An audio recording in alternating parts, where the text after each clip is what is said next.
Hi, I'm Rob Torelli. Welcome to our latest show. On this adventure, fellow cameraman Mark Priest and I will take you on a journey into the wild blue. Blue water spearfishing, or blue water hunting as it is also known. In this program, we will introduce the viewer to one of the most exciting and fastest growing types of diving known to man.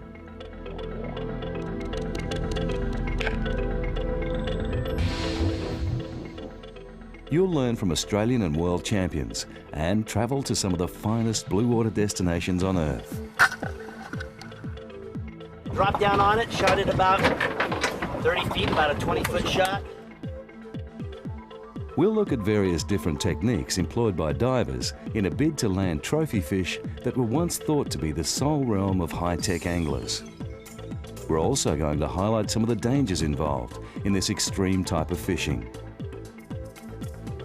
Much of the vision contained in this production is a world first, and you will be amazed with the awesome footage.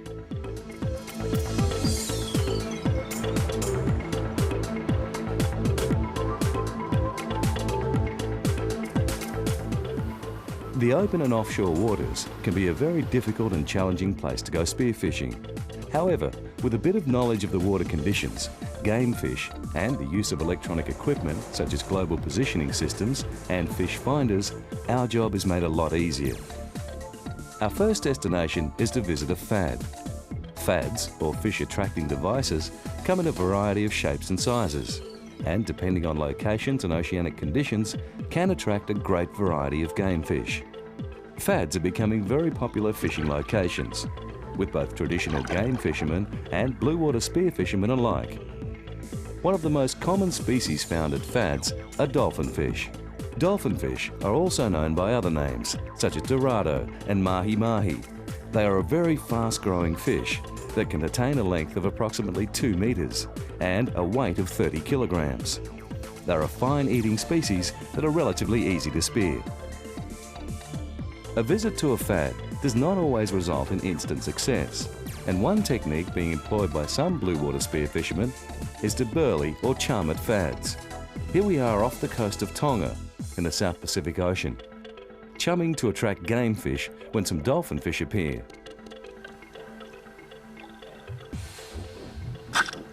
Here, Doc Lopez spears a dolphin fish and arouses the curiosity of an oceanic white-tip shark.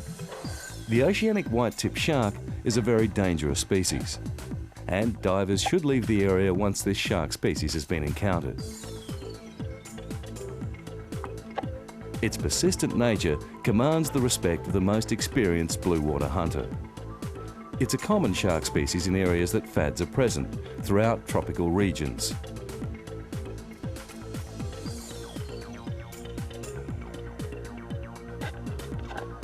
Other trophy fish species to be encountered at FADs include marlin, sailfish, tuna and wahoo. Another type of FAD being visited by blue water hunters are the offshore oil rigs and platforms. These massive structures attract a variety of bait and predators and are becoming popular hunting destinations. Not all FADs are man-made. Natural FADs, such as this floating log, can attract small bait fish. These small bait fish provide food for smaller pelagic fish, and they in turn provide food for larger game fish. Blue water hunters visiting the open offshore waters should always be on the lookout for floating debris or indeed any surface action. Surface action, such as birds diving, concentrations of dolphins or bait fish on the surface, generally indicate that there is some game fish nearby.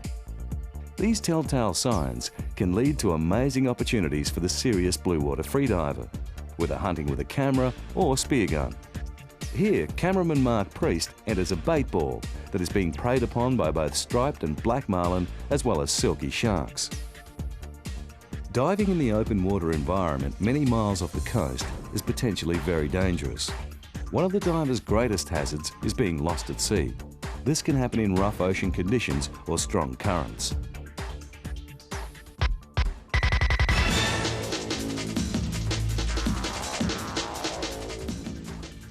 Now that we have a basic introduction to the offshore and blue water environment, let's follow Australian spearfishing champion Andy Ruddock on his local waters off Bateman's Bay on Australia's southeast coast. It's May, and Andy is aware that this is the tuna season. The target species here are yellowfin and albacore tuna. The technique Andy is employing is a proven traditional game fishing method of burleying. Before Andy commences his burley, he searches for a feature on his depth sounder and GPS. It's over 20 miles from shore and is known as the Bay Canyon, a proven fishing ground. This burley technique involves placing small pieces of bait fish in a continual trail to attract a school of tuna. The first visitor to arrive is a blue shark. The blue shark is a common open water shark species that has been known to trouble divers in the past. Its visit is brief and the burley trail continues. Before long, the burley trail has attracted a school of albacore tuna. Albacore tuna swim very fast, but can be attracted to the diver's close proximity by distributing the burley below the divers. Andy's experience tells him that to attempt to chase the tuna is a fruitless exercise. Rather, he anticipates the tuna's movements as it approaches the bait and concentrates on the sinking bait. As the tuna approaches, Andy fires with amazing timing and accuracy.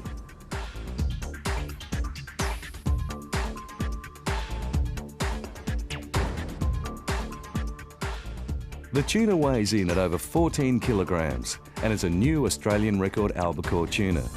He has beaten Rob Torelli's, our underwater Cameroon's national record. In fact, Andy's catch is also a pending International Blue Water Spearfishing Records Committee world record. The albacore tuna is an excellent eating fish and is also known as the chicken of the sea.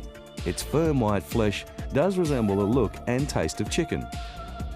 Andy continues the hunt, and with a continual burley trail, the tuna should hang around.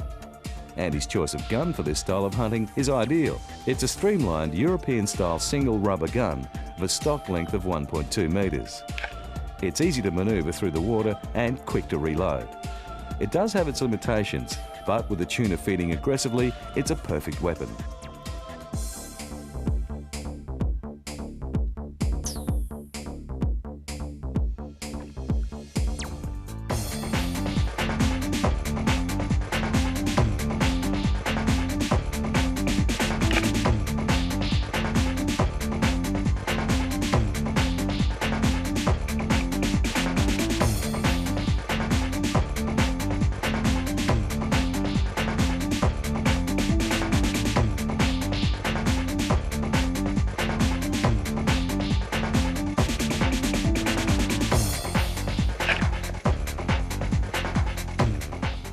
Andy is also joined in the water by a relatively inexperienced local spearfisherman.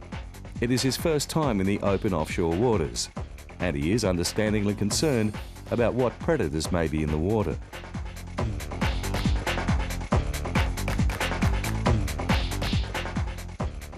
He's using a reef gun and manages a nice tuna. It is his biggest fish to date, and he's obviously pleased.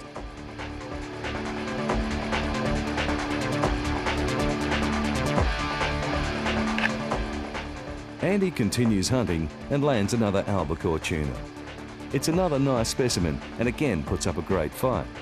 Andy's determined to land the fish in the shortest possible time to prevent too much commotion.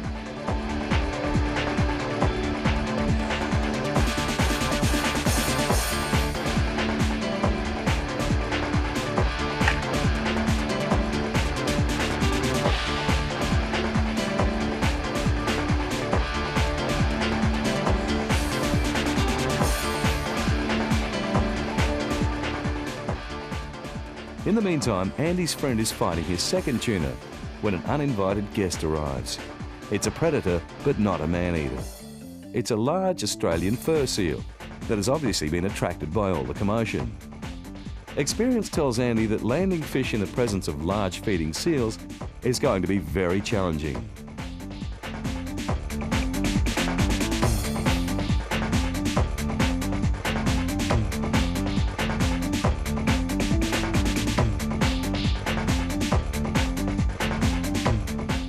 The divers take a moment to watch the seal feeding and are impressed with its agility. The Australian fur seal may have come from a nearby seal colony at Montague Island.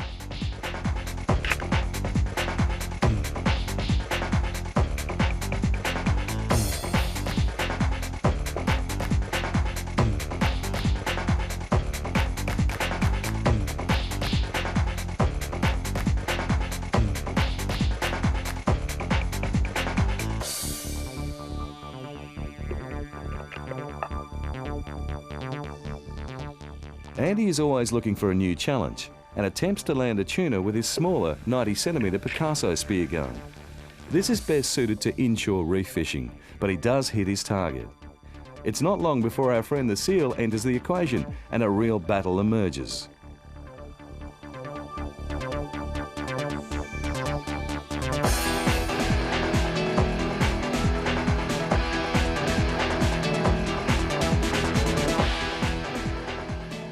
Andy wisely allows the seal the tuna, and this seems a suitable time to call it quits for the day. Andy's albacore tuna was accepted as a national spearfishing record, but due to the strict rules relating to the burley techniques, it was not allowed as a world record under the International Blue Water Spearfishing Records Committee rules. It was, however, awarded a special meritorious award. To learn more about the International Blue Water Spearfishing Records Committee, like how to claim a record, eligible fish species, and record weights, check out their website.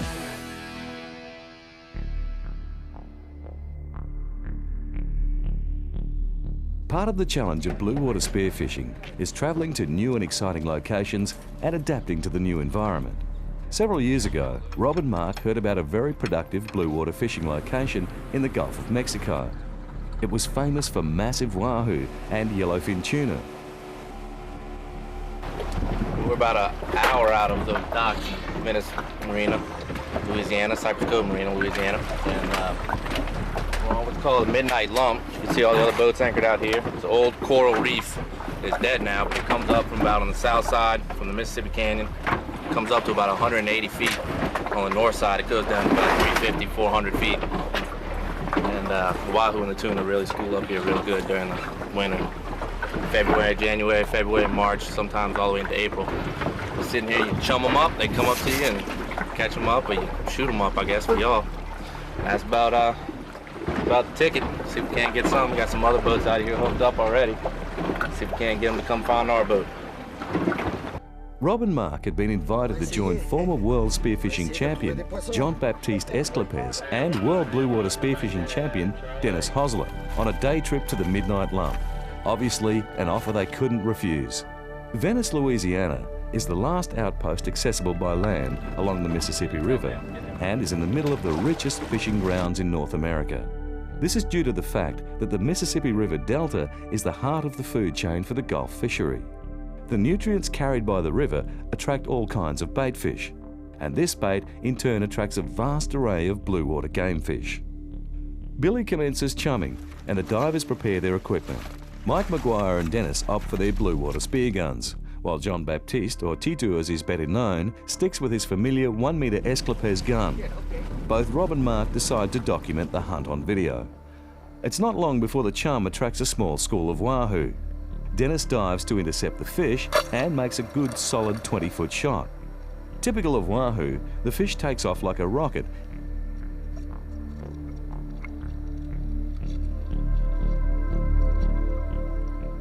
Dennis must work his elastic bungee cord in a bid to land this fish promptly.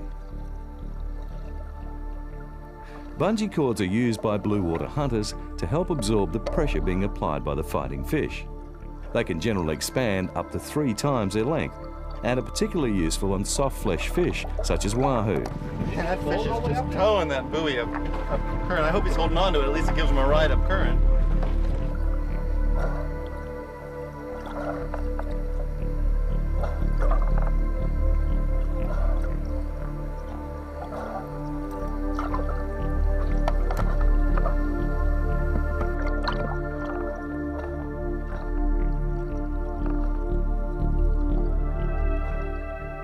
Dennis realises that his small and unsuitable shark clip is giving way on him during the fight. Large game fish will always test divers' equipment, and many fish have been lost by inadequate gear. Wahoo typically make several fast runs with amazing power and then tire. This fish is no exception.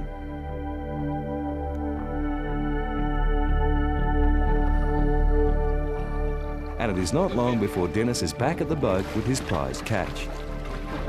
2, 3.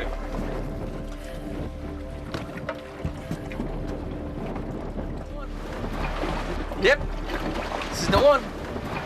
one of them. There was a bunch in a group. Yeah, good 62-pounder. Not bad for beginning.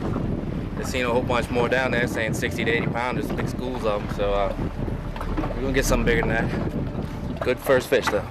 Well, I think I've just worked out why this guy's the world blue water champion. He's taken me out here in his first 10, 15 minutes in the water and nailed a 60-odd pound wahoo plus. Yeah, a good score wahoo, eh? Yeah, yeah. I was chasing you back up to the current line. I was going to hang on for a while. I was tired of kicking, and I heard Mike McGuire scream and pointed, and I looked over, and there's about 8 fish working up current. Made a drop, picked the biggest one out. A couple little ones turned across. I stayed with him and took a long shot. Came pretty good. Yeah, thanks for coming. Oh, yeah, yeah. I'm glad you got it. That's the burley material there, huh? Yep. Pretty good chum there, Billy. It's the best chum right there for the big fish. Billy continues chumming with fresh tuna. Some days we have 150, 200-pound yellowfins doing that right by the side of the boat, like these little fish are doing right here. Where that big yellow sicklefin's coming up out the water.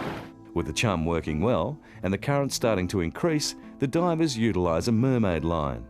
A mermaid line is a line that trails out of the back of the boat and allows the divers something to hold on to avoid being washed away in the current. It allows them to make a dive and return again back up current along the line. It's not long before Mike manages to land a magnificent 80-pound wahoo. The American boys are doing well, whilst Titu is still hunting in the water. Titu is determined to land a big fish, despite his equipment not really being designed for blue water game fish. However, with over 40 years spearfishing experience, if anyone can land such an elusive fish, it would have to be Titu.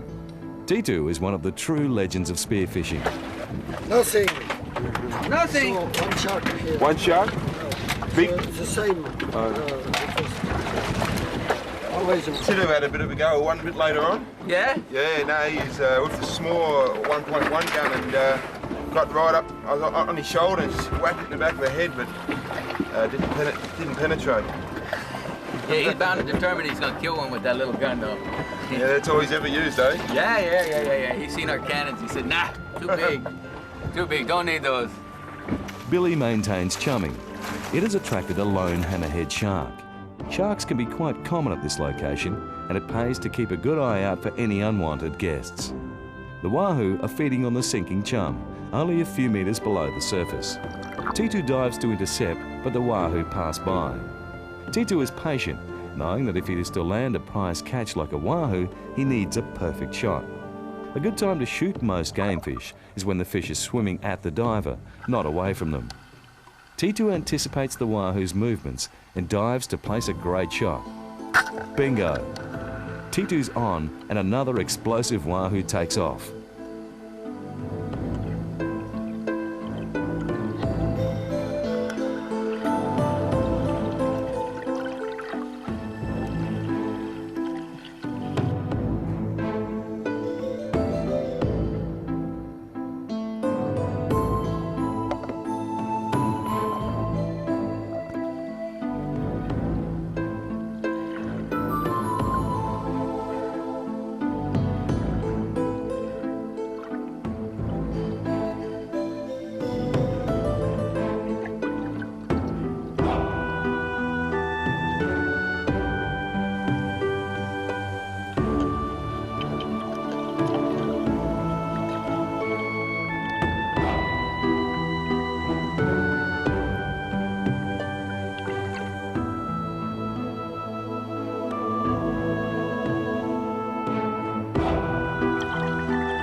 Titu's patience and determination has resulted with an amazing catch, a large wahoo with his smaller gun.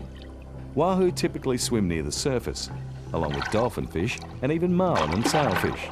To be a successful blue water spearfisherman, you do not need to be able to dive very deep.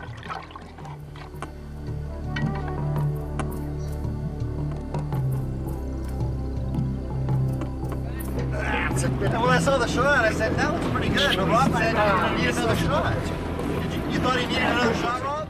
With all three hunters landing wahoo, the attention now turns to the elusive yellowfin tuna that have been making brief appearances in the chum trail. Mike manages to get close enough to land a 100-pound tuna.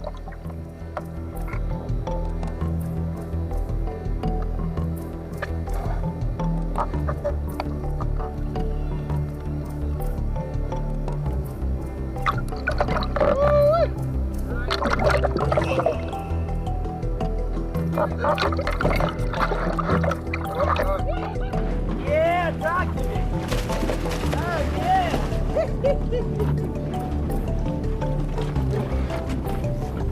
Beautiful fish, just jumped in the water off the back. Everybody was hunting about 100 feet back. I dropped in about 50 feet back, and the boys were chumming them in, and this little yellowfin came in and did a little swing around in front of me. I dropped down on it, shot it about 30 feet, about a 20-foot shot, and then fought it down current. Did a D2 here, put a final shot in it, stroked it right in the heart, and it bled out. Luckily, we didn't have any of all those sharks come in and chase us down. I've been seeing a bunch of sharks here, so. We've gone nearly 80 pounds, 79 pounds.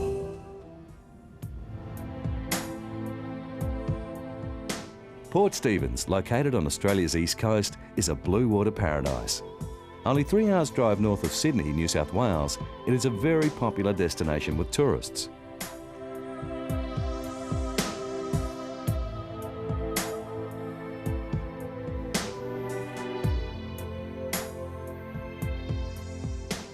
It also has an international reputation for its game fishing.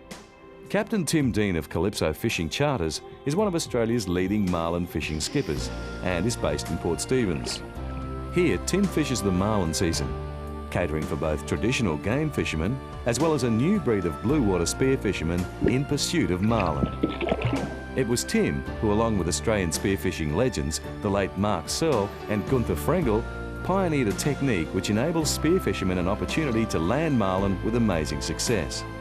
In 1996, Captain Tim, Mark and Gunther first went in pursuit of marlin off Port Stephens on an exploratory quest. Tim explains the technique. Our first time we ever took a client to sea to chase billfish with a spear gun was Mark Searle back in '96. And the way that came about was basically two guys arguing in a hotel about whether it could or could not be done. And the methods we use for traditional game fishing lent themselves so well to spearfishing, as far as raising fish, getting the fish in the range, and the proximity of a diver, which has been out of their reach. Basically, they're in the lap of the gods to find a billfish. But if we can basically put them there in the same 50 metres as a billfish, their chances of getting them improve a lot. And we proved it the very next day when we went out and we raised 3 fish. We got in the water with 3 fish, and Mark landed a 67 kilo striped marlin on his 3rd attempt.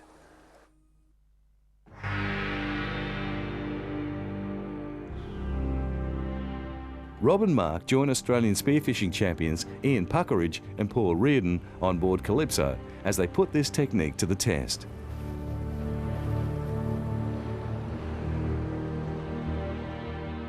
Their destination is the waters surrounding the continental shelf, 20 miles off the coast of Port Stephens. The area is a blue water fisherman's paradise. Tim explains. Port Stephens traditionally holds all species of billfish: blue, black, striped marlin, sailfish, broad-billed swordfish, short-billed spearfish, large predator sharks, tiger sharks, white sharks, mako sharks, a host of tunas, yellowfin, northern bluefin tuna. You can learn a lot from the bait you've got in the area if you've got slimy mackerel, which is a blue mackerel or a jack mackerel. Schools of those are usually, followed by schooling predators such as striped marlin and black marlin. The size of the bait fish will tell you what size and species of predator. The larger the the bait fish, the larger the predator, large slimy mackerel, large population of striped marlin, smaller bait fish, you know, inshore. When the predators are working the bait schools, they're so huge. We mark them on our echo sounders, you know, down to 80 to 100 fathoms just inside the edge of the continental shelf. And when the predators, sometimes dolphins, sometimes billfish, sometimes sharks, or a lot of the times when they do get together, they will push them to the surface and form what we call a bait ball. This is just a massive fish spinning like a torpedo, basically, all trying to get to the centre of the school to say being eaten by the predator, which will be the dolphin, the shark or the marlin. And it's basically getting cover off your friends. You don't want to be on the outside of those schools. All the bait ball will be is a section of that main bait body taken off the side of it, pulled away from the main light, shot to the surface, and basically they'll feed on that bait ball until every last fish is gone, and the predators then will go back down to the main bait and start the process over again. It's quite a unique thing to see.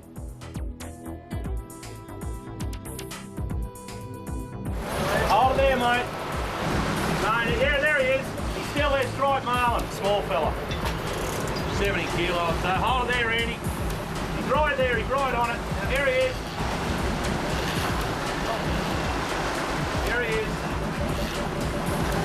When you're ready, guys, get that one out of the water, Tony, flat out. Hold him there, Andy. It is Ian who has first opportunity at the marlin. Ian, a 5-time Australian spearfishing champion, has seen several marlin but has never had the chance to land such a prize fish.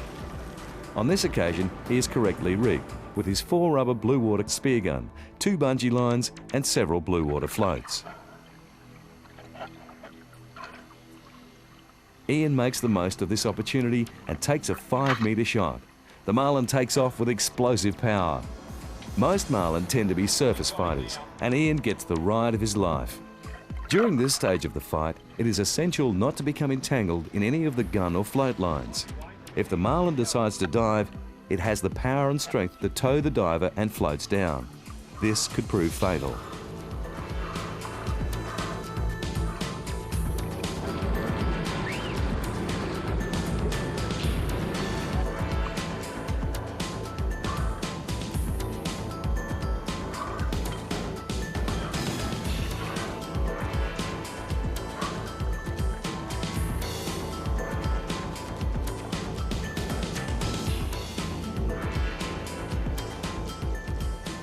Some 15 minutes pass and Ian is inching his way towards the marlin. He has a second gun now and is aiming at subduing the fish as soon as possible. To claim a record, Ian will need to load the gun himself and shoot it himself. He's not allowed outside help. This second shot will help prevent any unwanted predators interfering in his efforts to land a trophy fish. It will also allow him to safely handle the marlin. A real concern to Ian and the camera crew is that the marlin will turn, take the pressure off the rig and possibly spear one of the divers. This has been the case with other blue water spear fishermen in pursuit of billfish. Ian's second shot is good and he manages to take control of the fish.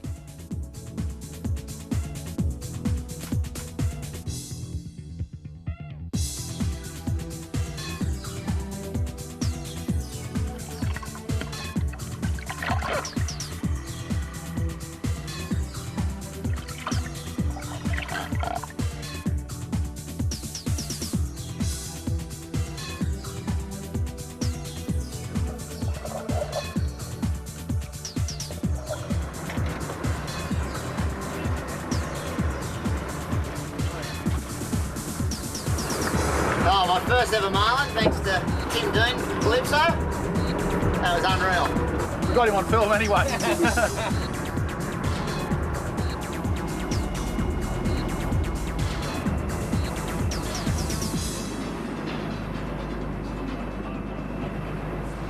Mate, up next. Right about.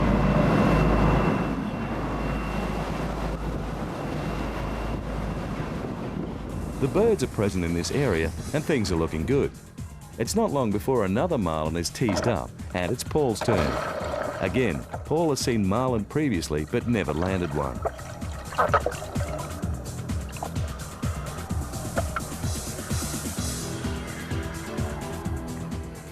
This one presents an easier target, and Paul doesn't disappoint with a great holding shot. Again, the fight is on.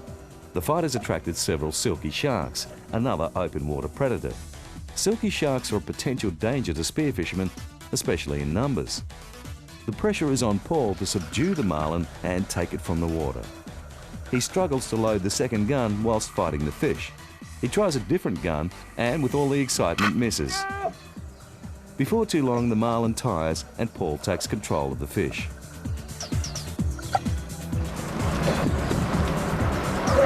Hey, Rob! How was that, Mark Bruce? Good. Yeah, good. What's down there? No, the shark come right up a couple of passes at us. Dolphins. Sharks everywhere. He was Going off down there. Thanks, Timmy boy! Good on you, mate. 3-2. Good stuff. Shall I try and load the second gun? I'll just wash him down a bit, guys. Beautiful fish. Look at the colour in him. Is that your biggest pelagic? He's my biggest fish, mate. There's more colour in him than is in my face now, I bet. We had a sensational day. One each ain't bad. We saw about 10 marlin for the day. Where are we? We're about 20 miles off Port Stevens on Calypso. Tim Dean did a tremendous job today showing us all the spots. And we're back tomorrow. We're coming out for another try tomorrow. The boys celebrate their fine team effort with a drink. It's been a very successful day's blue water hunting. The following day, the same team assembles, and they are joined by Sydney-based spearfisherman Mark Darky Barry. Mark has a reasonable amount of reef spearfishing experience, but is a relative newcomer to blue water spearfishing. On this day, Mark is first up, and he has never seen a marlin before. It doesn't take long before a marlin is teased into the lures. Mark enters the water, but loses the marlin in the wash. It reappears, and Mark is left with a long shot. His shot hits the marlin in the back half, but fortunately his slip tip penetrates through the fish. He gets the ride of his life.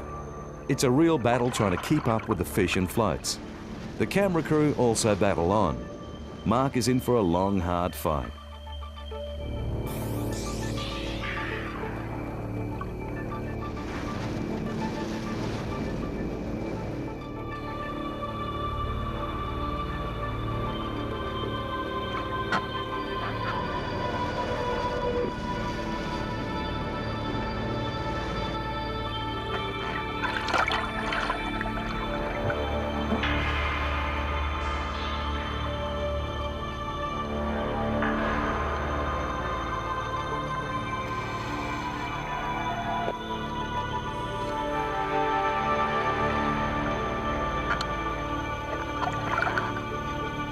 First fish of the day.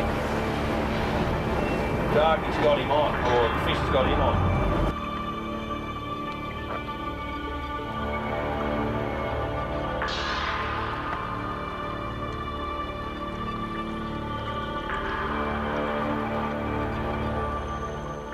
The marlin decides to take a dive, and he is struggling to stop it. It is essential for him to manage his bungee lines correctly. The fish is powerful enough to tow him under. He loads the second gun.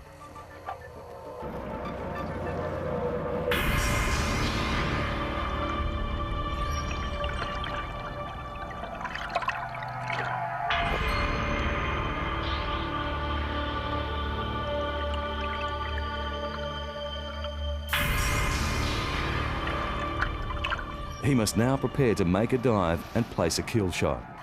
The Calypso crew wait nearby, ready to support. Finally, Mark is able to subdue his most prized catch.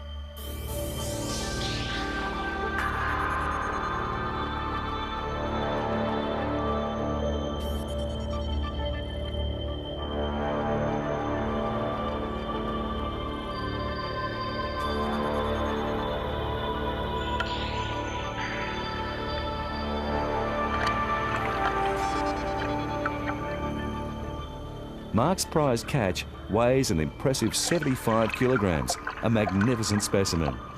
The world record for striped marlin is 134 kilograms, taken from New Zealand by Chris Brown.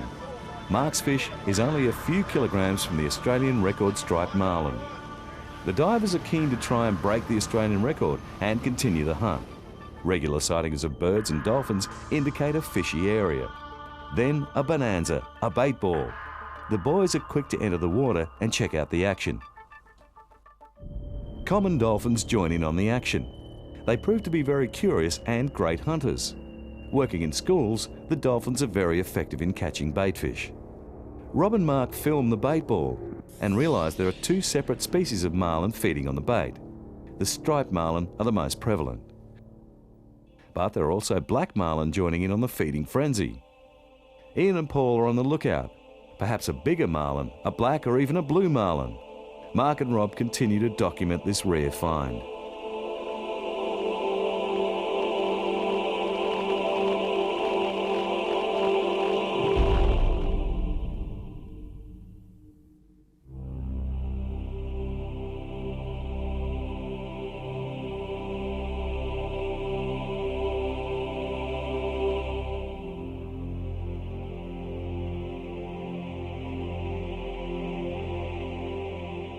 Whilst Rob and Mark are filming the bait ball, Paul manages to land a magnificent black marlin.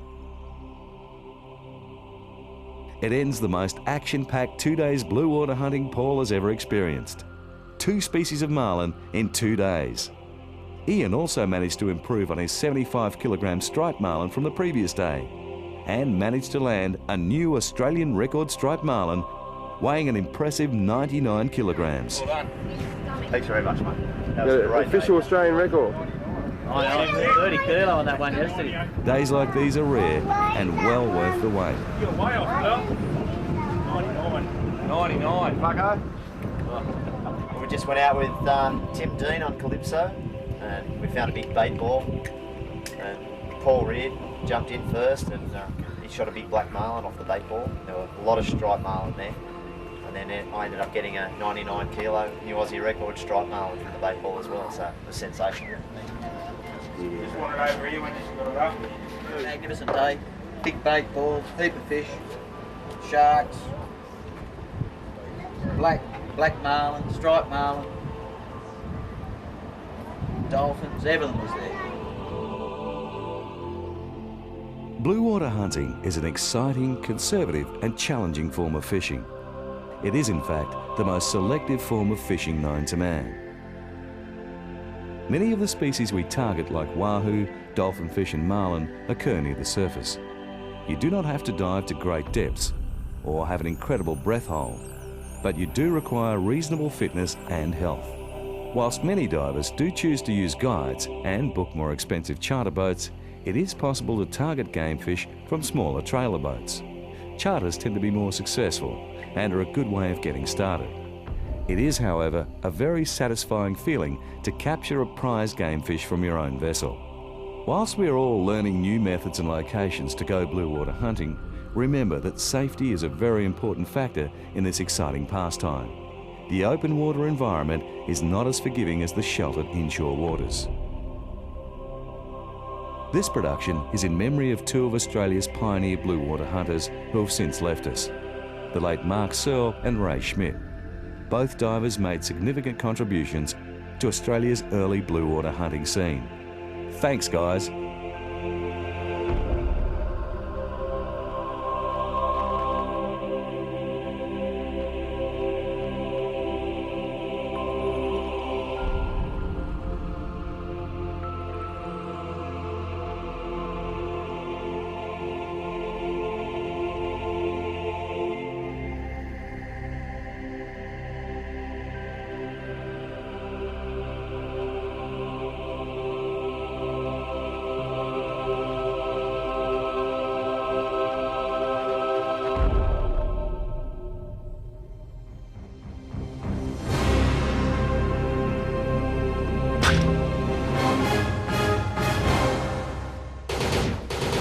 Blue Water Hunting International have been running blue water freediving expeditions to some of the world's best locations for over 10 years.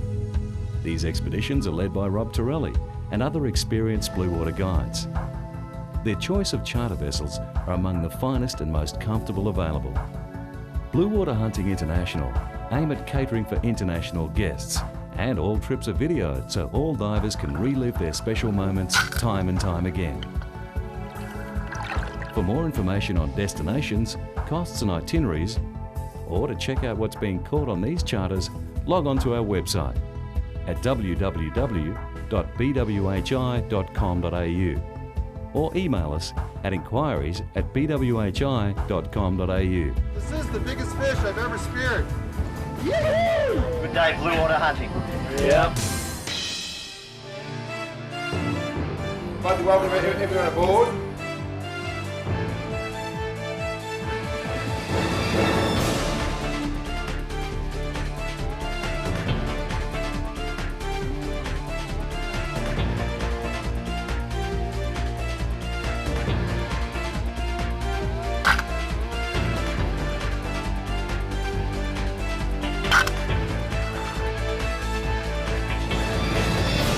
Wrong too. We saw some good ones today,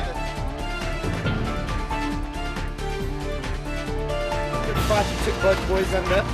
Kept coming towards me. What else could I do? About feet up.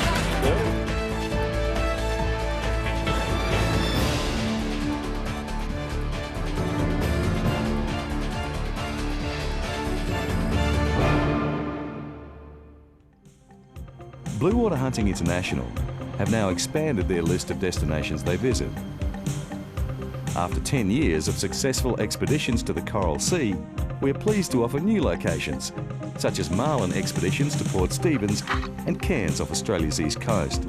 These world-famous marlin grounds are now available with world-class vessels and guides, and are an ideal way of visiting a new destination and learning from the experts. Another new location includes the North Island of New Zealand. Here we've opened up new fishing grounds with a magnificent liveaboard vessel. These trips target massive yellowtail kingfish and striped marlin. New Zealand boasts the world records for both these species. Imagine diving in amongst large schools of yellowtail kingfish up to 100 pounds. The areas we visit have rarely been dived before, and our fully catered for expeditions have amazing success rates. Got these couple of big snappers feeding up the shallows just in here, about 3 or 4 metres of water. For a look at our destinations and packages, check out our new look website at www.bhi.com.au. Here you'll find all the information required and be able to view some of the Blue Water Hunting International's amazing video clips and photographs from these destinations.